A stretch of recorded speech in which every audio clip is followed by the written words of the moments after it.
aujourd'hui, nous allons faire une tarte aux pommes. Alors, pour faire une tarte aux pommes, il faut de la farine. Pour faire la pâte, il faut de la farine qui est faite avec du blé. Vous allez voir la recette de la tarte aux pommes, comme la majorité des Français la font, avec des produits de consommation courante. Ensuite, on peut, pour ameublir la tarte, mettre un peu d'huile. Contrairement aux apparences, Claude et Lydia Bourguignon ne sont pas cuisiniers. Il est docteur en sciences, elle est ingénieure biochimiste.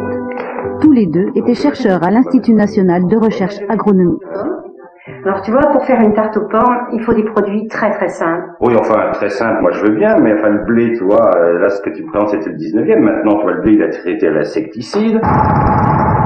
Ensuite, on va lui mettre des engrais chimiques, c'est-à-dire N, l'azote, P, le phosphore, K, la potasse. Comme on met trop d'azote, le blé il pousse trop fort. Comme il pousse trop fort, il risque de se renverser. Pour qu'il se renverse pas, on va lui mettre une hormone, c'est-à-dire qu'on va lui raccourcir sa tige. Ensuite, on va le moissonner. Et pour qu'il ne pourrisse pas, on va lui mettre un antibactérien, on va le traiter au chlorpyrifos.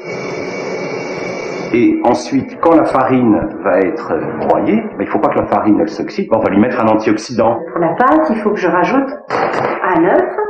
Bien, l'œuf, il a aussi toute une histoire, c'est que cet œuf, il provient d'un élevage industriel, que ces poules, elles vont recevoir pour vivre une alimentation sous forme de granulés. Alors cette alimentation, elle contient des antioxydants, elle contient des alginates, elle contient des émulsifiants, et puis comme ça a très mauvais goût tout ça, on va donner un produit qui est à la base de toute l'alimentation animale, qui est l'appétant. C'est ce qu'on appelle, c'est des molécules qui agissent sur le système bulbaire de l'animal et qui font croire que les granulés sont bons. Puis la pauvre poule, elle va manger ça.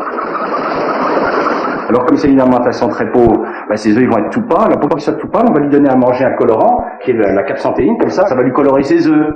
Ton huile, il faut savoir qu'elle a été extraite à l'acétone, elle a ensuite été cuite à l'acide sulfurique.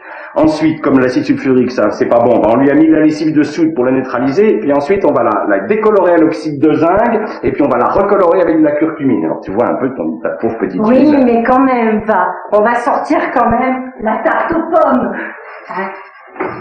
Et puis, bon appétit. Elle est belle, hein?